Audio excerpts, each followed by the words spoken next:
Il ne faut pas qu'il écoute les laudateurs qui gravitent autour de lui et qu'il appelle à briguer ce 4e mandat. Parce que parmi ceux qui gravitent autour de lui, qui disent ouais, Ouattara, 4e mandat, cérémonie d'hommage, il y a 3 catégories de personnes. Il y a d'abord les hypocrites. Ceux que nous appelons les griots de luxe, qui s'élèvent à grands cris pour bien se faire voir et en tirer avantage.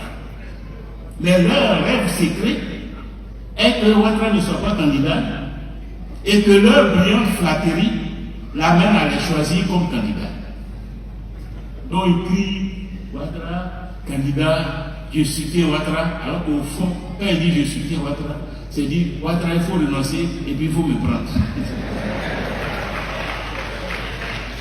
Ensuite, il y a les suivistes, ceux qui suivent, qui ne pensent rien de tout ça. Mais ils ont vu une cérémonie d'hommage à Odiéné, ils ont vu une cérémonie d'hommage à Aboisseau, ils se disent, ah, il faut que moi aussi je fasse pour moi, sinon on va douter de moi. Et puis il y a les courtisans, ceux qui n'existent que par Ouattara, qui sont incapables de faire quoi que ce soit par leurs propres moyens et qui vivent de façon parasite de cette relation personnelle et privilégiée avec Ouattara. À tous ceux-là, je voudrais demander humblement mais solennellement au président Alassane Ouattara de ne pas les écouter. Il ne faut pas qu'il les écoute. Je lui demande au contraire d'écouter les Ivoiriens, d'écouter la société civile, d'écouter les hommes d'église, d'écouter les artistes, d'écouter la communauté internationale. Je lui demande de comprendre qu'il y a un temps pour tout et que pour lui est venu le temps de la retraite. Je suis Émile Yao de Radio de la Paix. D'abord, félicitations pour votre brillante réélection. Je viens de courir, donc je suis un peu essoufflé. Alors, 99% des suffrages vous ont été accordés, vous êtes relié à la tête du FPI. Comment est-ce que vous ressentez cette élection et surtout en tenant compte du taux de 99%? Ok, noté. Seconde question. Bonsoir, Président. Moi, c'est Fidèle Kwame du journal Le Patriote. Président, hier, vous avez dit, concernant votre rupture avec le RADP a opposé une fin de non-recevoir à notre proposition de séminaire national pour dresser le bilan de la réconciliation nationale. Le RADP a tourné le dos à la réconciliation nationale. Est-ce c'est-à-dire la base de votre rupture avec le RADP, Monsieur le Président? Merci. Bonsoir, Monsieur le Président. Je suis David Bédia de Canal Ivoire. Dans les motions, j'ai cru entendre une motion en faveur de l'AES.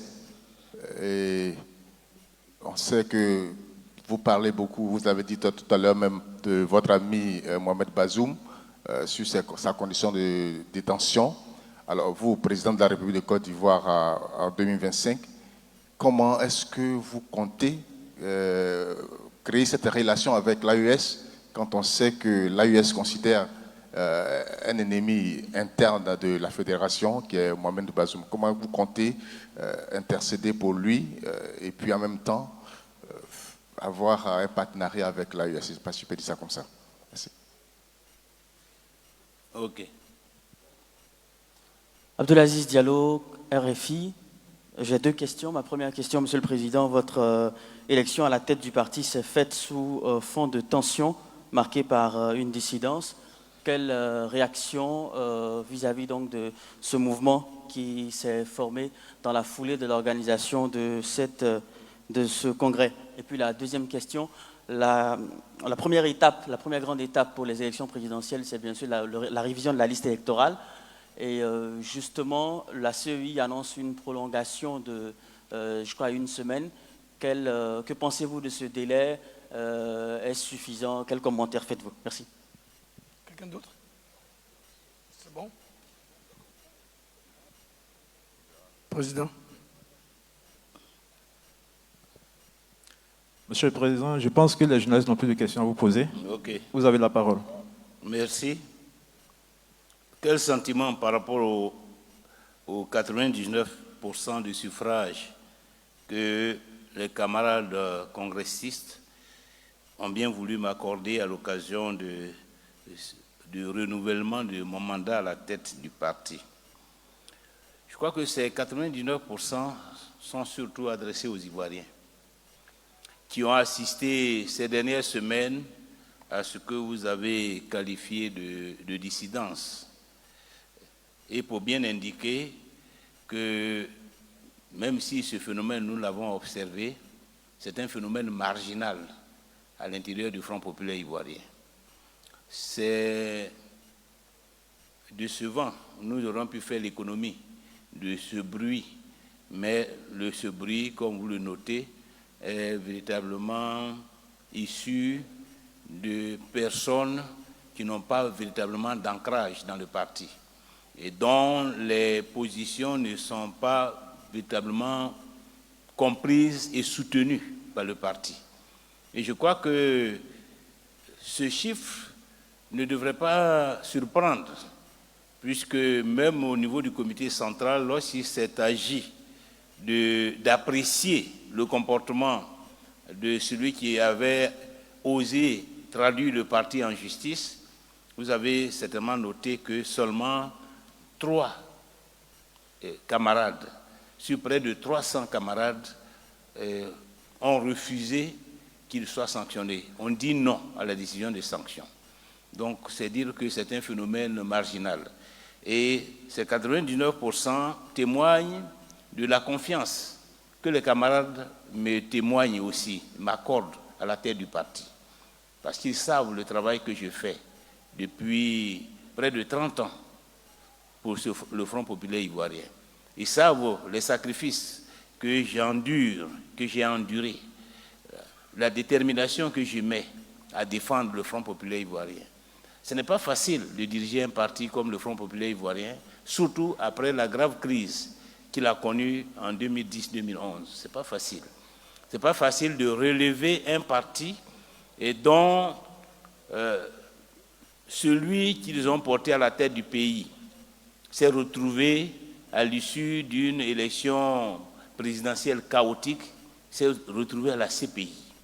Le parti complètement désorganisé, déstructuré, tous les cadres, soit en prison, soit en exil. Et il faut reprendre.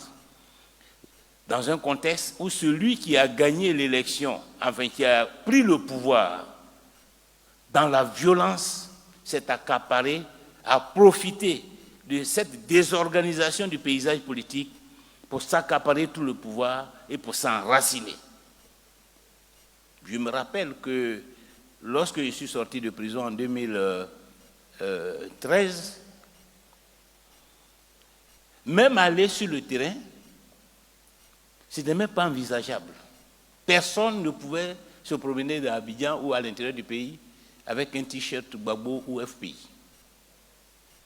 C'était en 2013 déjà. Comment réveiller tout ce monde? Comment réorganiser le parti?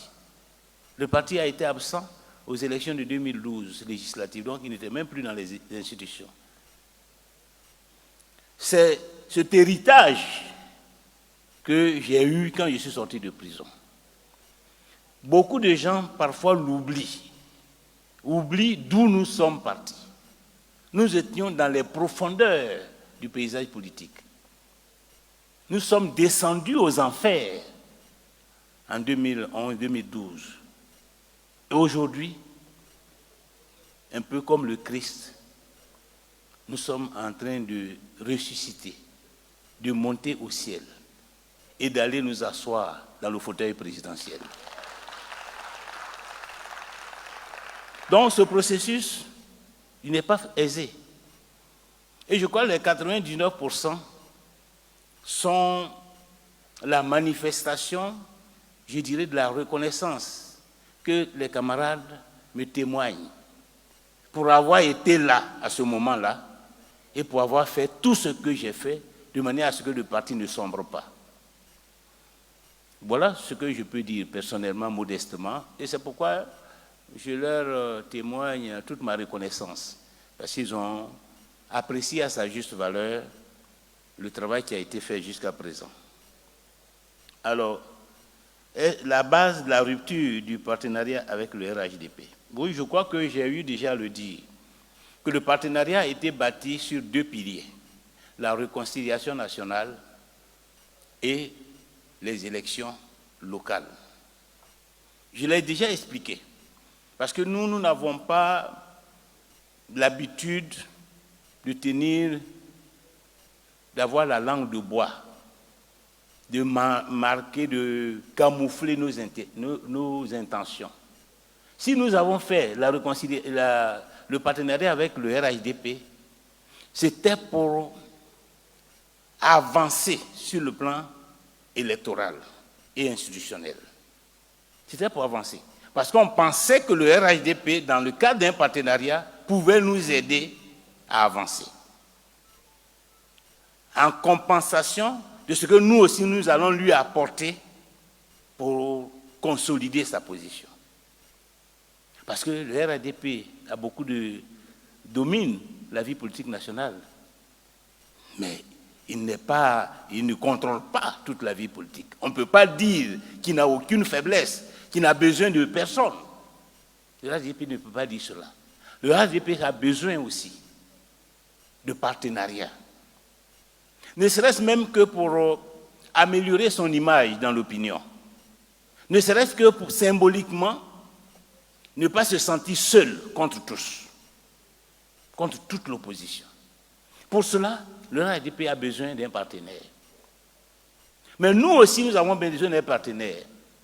Parce que sorti des profondeurs de la vie politique nationale, comme je l'ai indiqué, émerger, nous ne pouvons pas le réussir tout seul.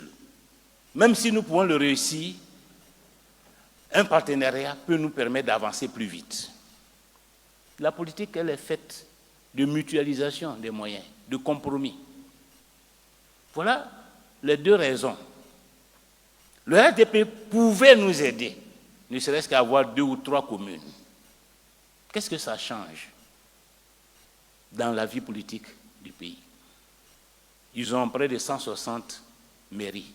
Qu'est-ce que ça change si nous avions aidé même à avoir 5 mairies? Ce n'est pas parce que vous aurez 5 mairies en moins ou 5 mairies en plus que ça va changer quoi que ce soit à la situation du RHDP. Mais ils ont été incapables de ce petit sacrifice. Bon. Quand vous marchez avec quelqu'un qui n'est pas capable de faire même le moindre sacrifice pour vous, vous savez que vous ne pouvez pas compter sur lui. Donc c'est pourquoi nous avons rompu. D'autant que sur le plan de la réconciliation nationale, qui était l'autre pilier du partenariat, ils avaient fait la démonstration que cette question ne les intéressait plus. Donc nous n'avions plus aucune raison d'être là avec eux. Nous n'avions aucune raison. Sauf à apparaître comme, disons, un parti stupide, qui ne sait pas ce qu'il veut, qui n'a aucune ambition. Or, nous ne sommes pas un parti stupide. Nous savons apprécier les choses. Nous savons apprécier ceux avec qui nous pouvons marcher pour avancer. Mais nous savons aussi apprécier ceux sur qui nous ne pouvons pas du tout compter parce qu'ils ne pensent qu'à eux seuls. Voilà donc pourquoi nous avons rompu. Bon, par rapport à ça, certains camarades ont refusé d'accepter cette réalité. Pour des raisons qui leur sont propres. Certainement des raisons d'intérêt personnel. Parce qu'effectivement, nous pouvions rester là, et puis le RHDP va nous nourrir comme des poulets. C'est-à-dire, nous donne de l'argent tous les mois pour subsister, mais nous n'avons sans aucun espoir de jouer un rôle dans la vie politique ivoirienne. Or, nous, ce n'est pas pour être nourris comme des poulets que nous avons signé le partenariat. Nous avons signé le partenariat pour exister politiquement, pour qu'à l'Assemblée nationale, nous puissions porter notre voix, notre contribution au grand débat sur la vie politique nationale, pour que dans les mairies, nous puissions mettre en œuvre notre vision politique pour aider nos compatriotes. Voilà les deux raisons. Alors, ceux qui croient que la vie politique se résume à des avantages matériels et financiers, et que chaque fois qu'un acteur politique conclut un contrat, c'est qu'il cherche l'argent, évidemment, n'ont pas compris pourquoi on rend. Mais nous n'avons pas conclu pour avoir de l'argent et vivre de l'argent, au détriment de l'intérêt général. Nous l'avons fait dans le cadre de l'intérêt général. Et si cet intérêt général n'est plus préservé, n'est plus pris en compte, n'a aucune perspective de promotion, bon, nous devons en tirer les conséquences. Et donc voilà pourquoi il y a eu la rupture. Alors, l'appel à l'assainissement des relations avec l'AES et la question du président Bazoum, injustement incarcéré et victime d'un coup d'État que nous continuons de qualifier d'injuste. Cet appel au gouvernement, c'est pour dépasser les situations d'émotion et s'inscrit dans une logique étatique.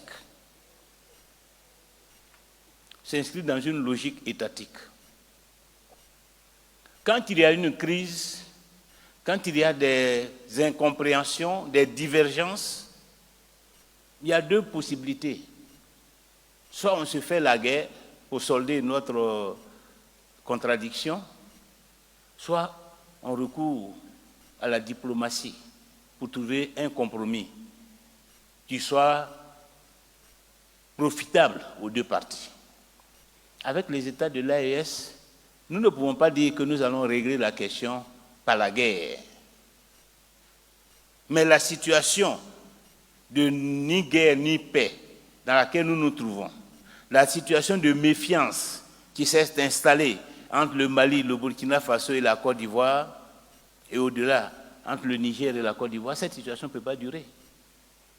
Si nous, acteurs politiques, nous assistons à cela sans réagir, c'est que nous sommes irresponsables.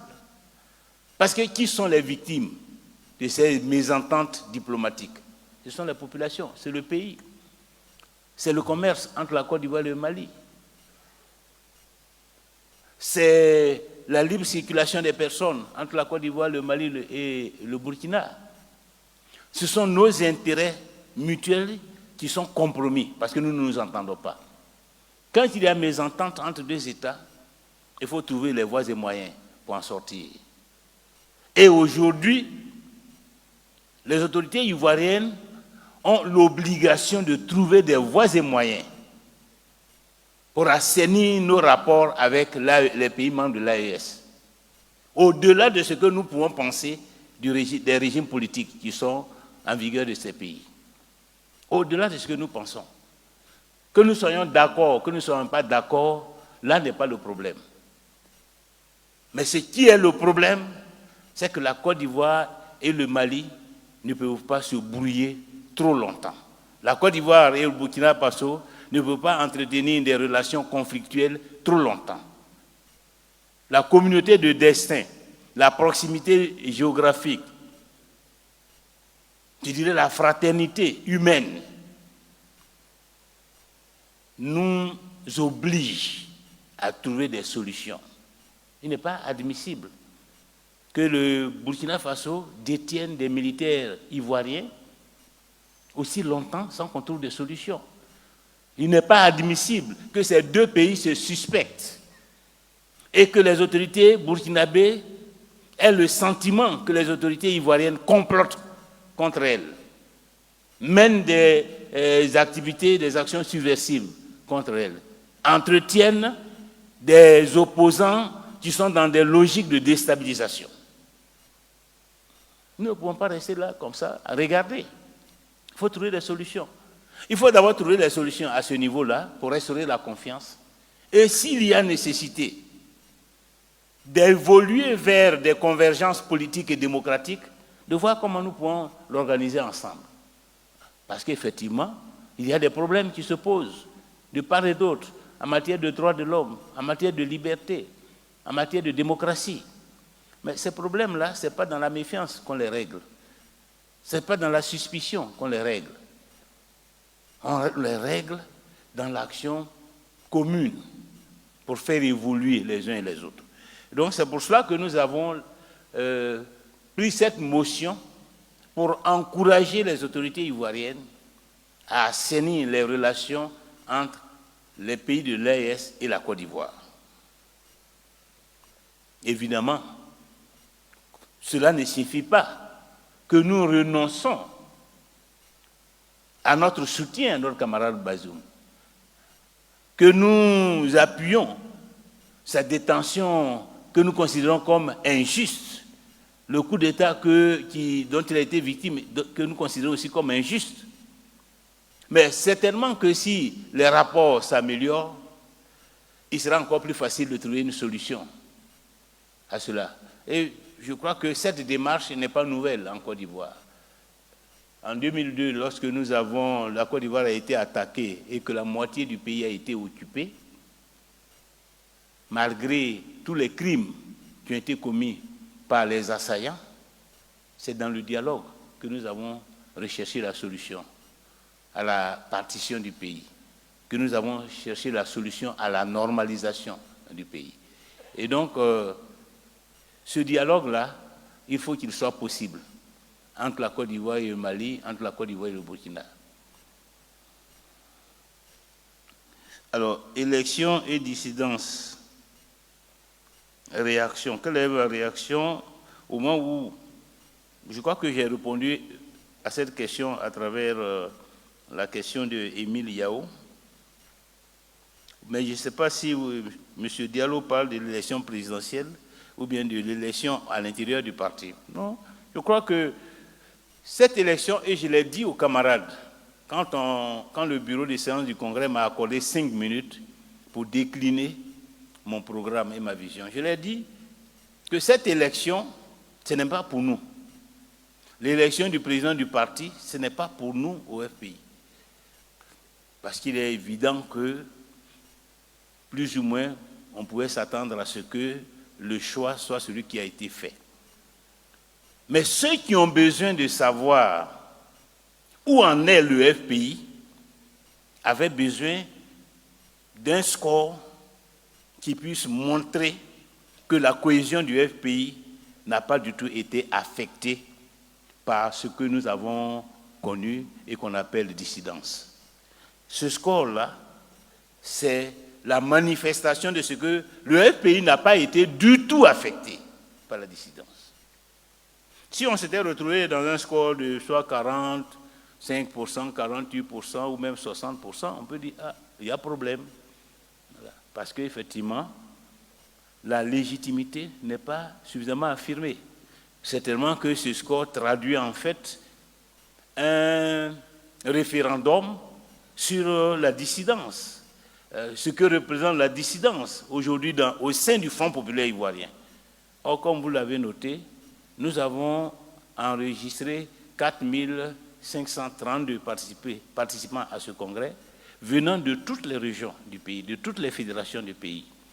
Donc, une participation suffisamment représentative de la réalité politique du Front populaire ivoirien, et cette forte représentation a manifesté son soutien au président, je dirais, qui était en fin de mandat et qui voulait que ce mandat soit renouvelé. Donc le vote, c'est certainement pour Rafi, mais c'est aussi contre la dissidence, les 99% que vous avez enregistrés.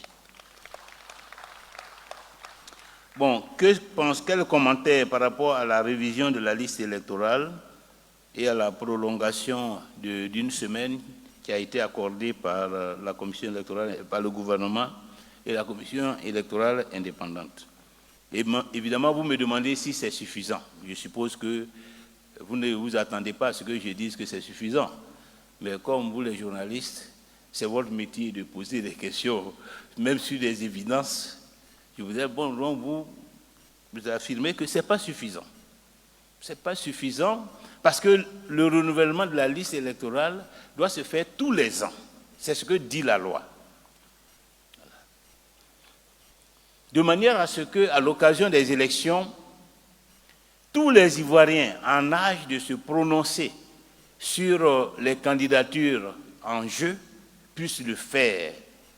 Et le faisant donne une grande légitimité à l'élection et aux élus. C'est cela. Or, cette préoccupation n'est pas partagée par ceux qui sont au pouvoir. Le renforcement de la démocratie en Côte d'Ivoire, par le renforcement de la liste électorale pour que le maximum d'Ivoiriens se prononcent sur la marche du pays. Depuis qu'ils sont là, personne ne peut garantir que tous ceux qui sont élus le sont de façon légitime. Toutes les élections, il y a ici beaucoup de députés qui ont été élus avec des taux de participation de 15%, de 20%. Beaucoup de députés. Ça veut dire qu'il y a 80% de ceux qui ont participé aux élections, qui n'ont pas voté pour eux. Or, ceux qui ont participé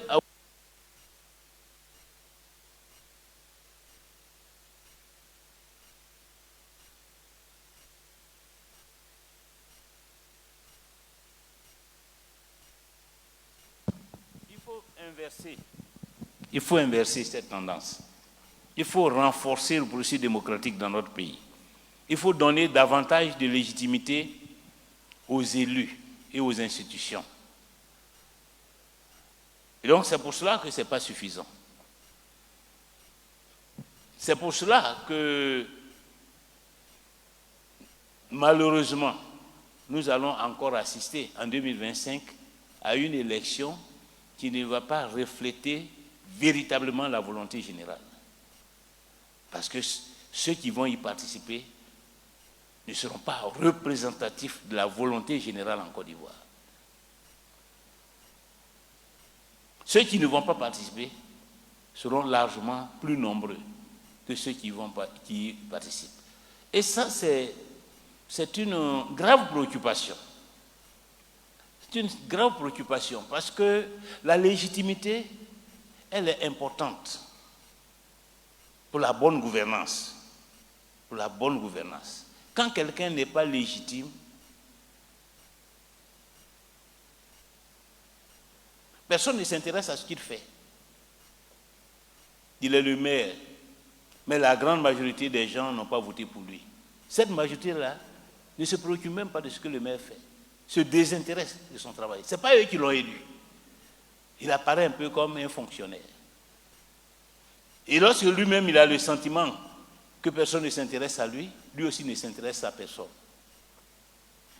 Et le développement en pâtit. Parce que c'est quand quelqu'un est légitime et sait que la population attend de lui qu'il fait les efforts pour se mettre à la hauteur des attentes. Quand les gens n'attendent rien de l'élu, l'élu se met au service de ses propres intérêts.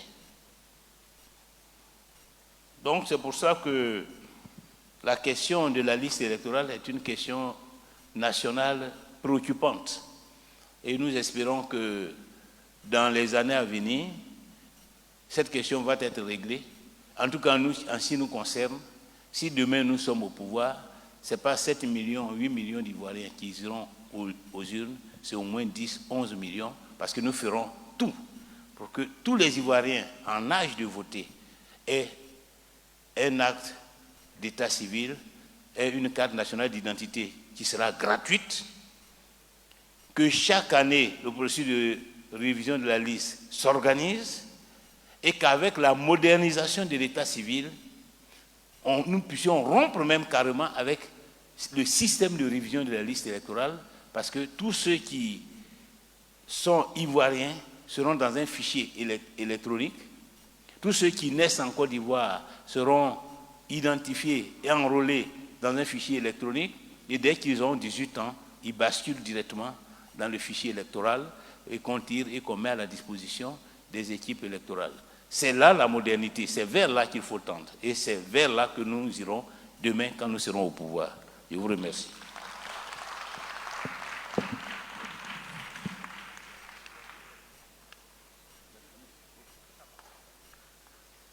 La team, je vais vous mettre ici une vidéo de Pascal Affi-N'Guessan où il a décidé de s'exprimer lors du congrès. Le congrès du FPI qui avait lieu le 8 et le 9 novembre 2024 à Yamoussoukro. Le président du Front populaire ivoirien, M. Pascal Affi-N'Guessan, a été élu à nouveau président du parti et désigné comme le candidat de l'élection présidentielle d'octobre 2025 lors du 5e congrès ordinaire du FPI tenu le 8 et le 9 novembre 2024. Le programme de gouvernement de l'ancien Premier ministre de Laurent Gbagbo repose sur 7 piliers et passe par 4 ruptures, notamment la rupture au niveau de l'État et de la pratique du pouvoir, la rupture au niveau du choix sécuritaire et diplomatique, a-t-il expliqué. Laurent Gbagbo, le fondateur même du FPI, a abandonné le parti suite à la dissension interne pour créer un autre parti politique qui est appelé le Parti des peuples africains de Côte d'Ivoire. Et il est sorti de la Cour pénale internationale libéré et blanchi. Et son parti est en train de prendre une tournure qui est de plus en plus intéressante. Le PPACI est aujourd'hui le parti qui fait le plus peur au parti au pouvoir, mais Pascal Affi-N'Guessan aussi, il faut le dire, est en train de retrouver ses marques un peu, et ça nous fait plaisir. Nous attendons donc de voir ce qui va se passer entre le FPI et le PPACI. Si jamais il y aura une alliance véritable, franche, sincère, et si Pascal Affi-N'Guessan ne sera plus, voilà, cette personne qui n'a pas de conviction, mais quelqu'un qui a de vraies convictions, et qu'enfin, il va se tenir droit pour le peuple et rien que pour le peuple. La team, écoutons la sortie de Pascal Affi-N'Guessan et ensuite, je vous donne mon mot de fin. Écoutons ici le président du FPI. Après avoir écouté le président du FPI, Pascal Affi-N'Guessan, je vais plus m'intéresser à ce moment où il a décidé de s'adresser à M. Alassane Dramane Ouattara. Pascal Affi-N'Guessan a demandé à Alassane Ouattara de quitter le pouvoir et de ne pas écouter ses proches collaborateurs qui lui font croire qu'il est aimé, qu'il doit rester, qu'il doit poursuivre, car ses proches collaborateurs sont formés en 3 groupes. Et vous-même, vous avez écouté les 3 groupes qu'il a cités. Et Pascal Affi-N'Guessan a totalement raison.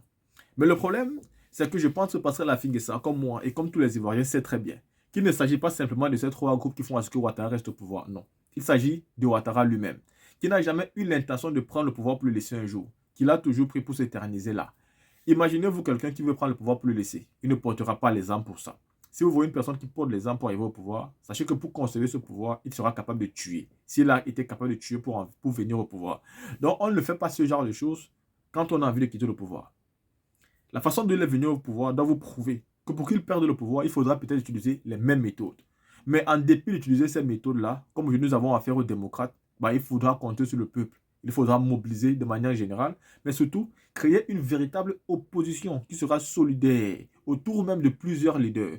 Pour la première chose qui est de faire partir Alassane Ouattara par tous les moyens, quitte à ne pas tuer les Ivoiriens.